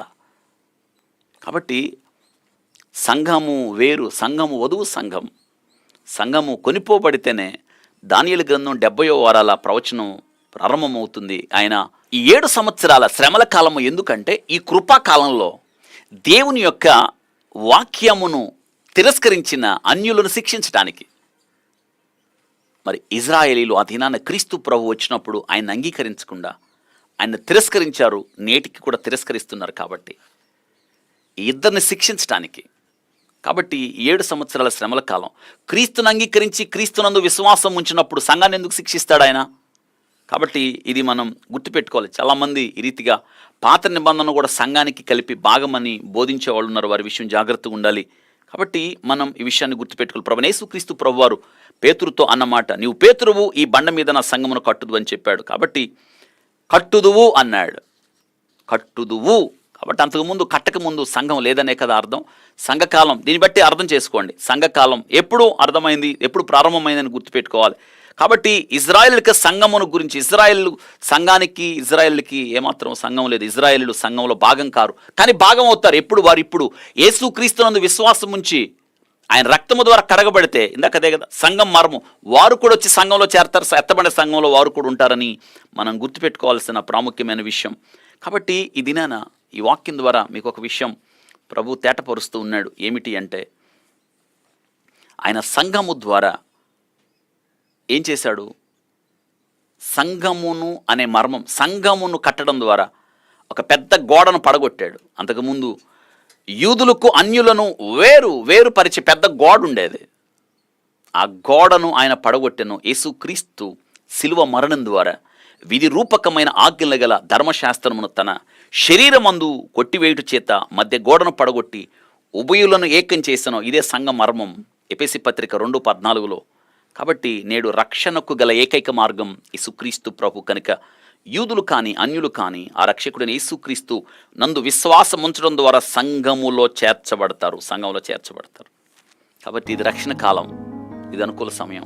నువ్వు ఇంకా యేసుక్రీస్తునందు నువ్వు ఇంకా విశ్వసించకపోతే, వాక్య భాగంలో రాయబడింది, ఇది మిక్కిలి అనుకూల సమయం. ఇంత గొప్ప రక్షణ నీ జీవితంలో నువ్వు పోగొట్టుకుంటావా? ఆలోచించండి. ఇంత గొప్ప రక్షణ పోగొట్టుకుంటావా? ఎత్తబడే సంఘములో ఉండునట్లుగా. కాబట్టి 7 సంవత్సరాల శ్రమల కాలం, క్రీస్తు యేసునందున్న నీవు నేను, మనం ఏ శిక్షా విధి లేదు, శిక్ష నుండి తప్పించబడ్డాం. శ్రమల కాలం మనకి కాదు. కాబట్టి సంఘం ఎత్తబడుతుందని గుర్తుపెట్టుకోవాలి. ఎత్తబడే సంఘంలో నీవు నేను ఉండాలి. ఉగ్రత నుండి తప్పించాడు, దైవోగ్రత నుండి తప్పించాడు. క్రీస్తు యేసునందున్నాం మనం ఇప్పుడు. కాబట్టి నువ్వు ఇంకా యేసు క్రీస్తుది సొంత రక్షకుడిగా అంగీకరించకపోతే, ఇప్పుడే ప్రభువా నిన్ను పాపిని, ప్రభువా ఈ శిలువ రక్తంలో నన్ను కడిగి నీ బిడ్డగా చేసుకుని, నువ్వు ఎవరైనా కావచ్చు. కేవలం నమ్ముడు ద్వారా, విశ్వసించుడు ద్వారా, ఇది క్రియల వలన కలిగింది కాదు. తన రక్తంలో కడిగి నిన్ను తన బిడ్డగా చేసుకుంటాడు. సంఘంలో భాగమవుతావు. కృపాకాలంలో ఉన్నావు, సంఘంలో చేర్చబడ్డావు, ఎత్తబడే సంఘంలో నువ్వు ఉంటావు. ఇంత గొప్ప రక్షణ నీ జీవితంలో నిర్లక్ష్యం చేస్తే నువ్వు ఎలా తప్పించుకుంటావు ఆలోచించండి. కాబట్టి ఇప్పుడే యేసుక్రీస్తును ఈ సొంత రక్షకుడు అంగీకరించండి. ఒకవేళ ఇంకా నువ్వు రక్షణ పొందకపోతే, ఒకవేళ రక్షణ పొందిన వ్యక్తిగా నువ్వు ఉంటే, నీ రక్షణను విషయమై జాగ్రత్త పడు. భక్తి వణుకుతో నీ రక్షణను కొనసాగించు. ఆయన వచ్చు వేళ కళంకము గాని, మచ్చ గాని, డాగు గాని, ముడత గాని అట్టిది ఏదీ లేక నిన్ను తన ఎదుట నిలబెట్టుకున్నప్పుడు నీకు ప్రభు ద్వారా నీకేం రావాలి? మెప్పు రావాలి. ప్రభు ద్వారా నీకు జీతం రావాలి. ప్రభు ద్వారా నీకు కిరీటం రావాలి. మరి వాటి కొరకు ప్రయాసపడు. దేవుడి వాక్యమును మన కొరకు ఆస్వాదించునుగాక. ప్రార్థన చేసుకుందాం. పరిశుద్ధుడా, స్తోత్రాలు చెల్లిస్తున్నాను. మీరు మాకు ఇచ్చిన ఈ శ్రేష్టమైన వాక్యమును బట్టి నేను స్తుతిస్తూ, కీర్తిస్తూ కొనియాడుతున్నాం. ప్రభా, మహాశ్రమలో ఎవరికి ఎప్పుడు అనే విషయాన్ని మీరు మాకు నేర్పారు. స్తోత్రాలు ప్రభా. కొన్ని లేఖన భాగాలు ఆధారంగా ప్రభా మీరు మాకు వివరించిన విధానాన్ని బట్టి స్తోత్రాలు. మరింత ఎక్కువగా ప్రభా మీ వాక్యాన్ని మేము ధ్యానం చేయడానికి సహాయం చేయండి. వాక్యాన్ని హృదయంలో భద్రం చేసుకోవడానికి కృపనివ్వమని ప్రార్థిస్తున్నాను. ప్రభా, మంచి నిలబడిన విత్తనం వల్ల ఈ వాక్యాన్ని ప్రభా మాలో నూరంతల ఫలింపుకు దయచేయండి. వాక్యాన్ని ధ్యానం చేస్తూ ప్రభా ఎత్తబడే సంఘములో మేము కూడా ఉండునట్లుగా మా రక్షణ కొనసాగించడానికి కృపనివ్వండి. ఇంకా ఎవరైనా ప్రభా రక్షణ పొందకపోతే, ఇప్పుడే మరి హృదయాలలో నేను రక్షకుడిగా చేర్చుకునే వారి హృదయాల్లో ప్రభా స్థానం ఇచ్చి ప్రభా మీ కొరకు సాక్షులుగా బ్రతికే కృపను దయచేయండి. రక్షణ పొందిన మీ బిడ్డలు విశ్వాస జీవితంలో స్థిరపడి ముందుకు సాగే గొప్ప యోగ్యత దయచేయండి. ఘనమైన మీ నామానికి మహిమ తెచ్చుకోనమని ఈ వాక్యాన్ని మా కొరకు దీవించి ఆస్వాదించినందుకు మరియోసారి నేను స్తుతిస్తూ కీర్తిస్తున్నాం. ఘనమైన మీ నామానికి మహిమ చెల్లిస్తున్నాం. వాక్యం విన్న ప్రతి బిడ్డను వారి కుటుంబాలను పేరు పేరున దీవించి ఆస్వాదించమని, అత్యున్నతంగా మీ నామాన్ని హెచ్చించుకోనమని యేసు నామములో అడిగి వేడుకుంటున్నాం తండ్రి. ఆమేన్. మన తండ్రి దేవుని ప్రేమ, కుమారుడిని యేసుక్రీస్తు వారి యొక్క కృప, పరిశుద్ధాత్మ అన్యోన్య సహవాసం, కాపుదల నడిపింపు మనందరి సదాకాలం తోడయుండి నడిపించునుగాక. ఆమేన్. God bless you.